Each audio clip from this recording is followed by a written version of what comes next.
America is awash in private equity. Probably 95% of business owners have never done a private equity transaction before, so they have no idea what unfolds in a typical PE deal. So what I want to do is show you how a typical private equity deal unfolds and then compare it to what an ESOP transaction looks like and let you form your own judgments. So I'm going to have to do a little cheat sheet here. We're going to look at the PE deal versus the ESOP deal, and we're going to look at the percent of the company sold. By the way, let's just assume a 5 million EBITDA business valued at 6x, so $30 million, with a 35% tax rate, national average. And so percent sold, typically a private equity buyer is going to want to only buy 80% of the company and have you roll over 20% of the equity.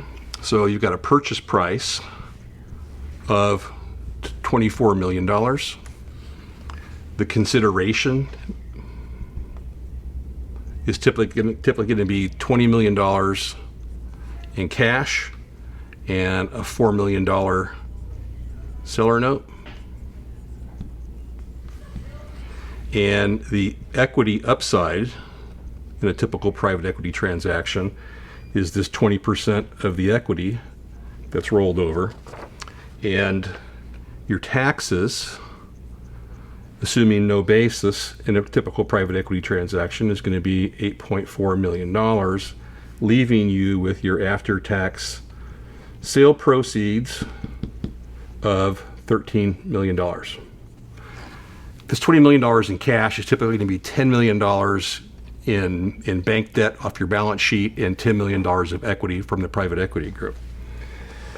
Compare that to, in the ESOP transaction, we're going to sell 100% of the $30 million business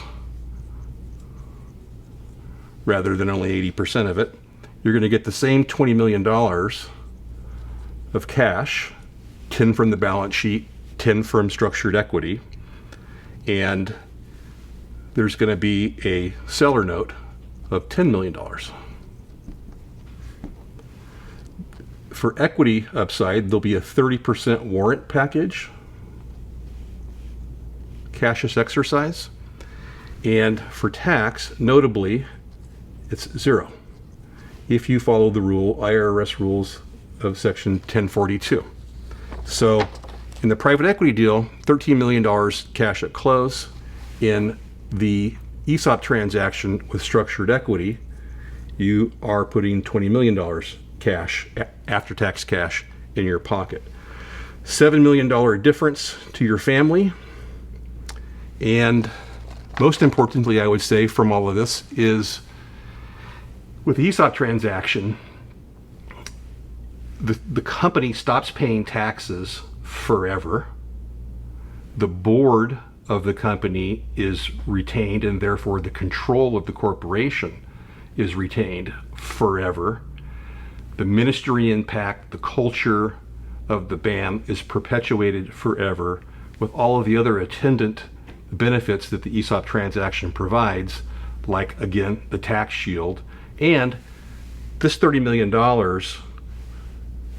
of purchase price is $30 million of stock inside the ESOP that the employees will vest into at no cost to them, vest into over the course of time, simply by working for the business on a continued basis. The employees have they don't pay for the stock, they don't hold the stock, they don't vote the stock. It's like a family trust. They're merely beneficiaries of the stock that is in the trust. And if what you care about is more money on an after-tax basis in your pocket and the ability to perpetuate the ongoing control and ministry impact of the BAM, the ESOP is a much better way to go.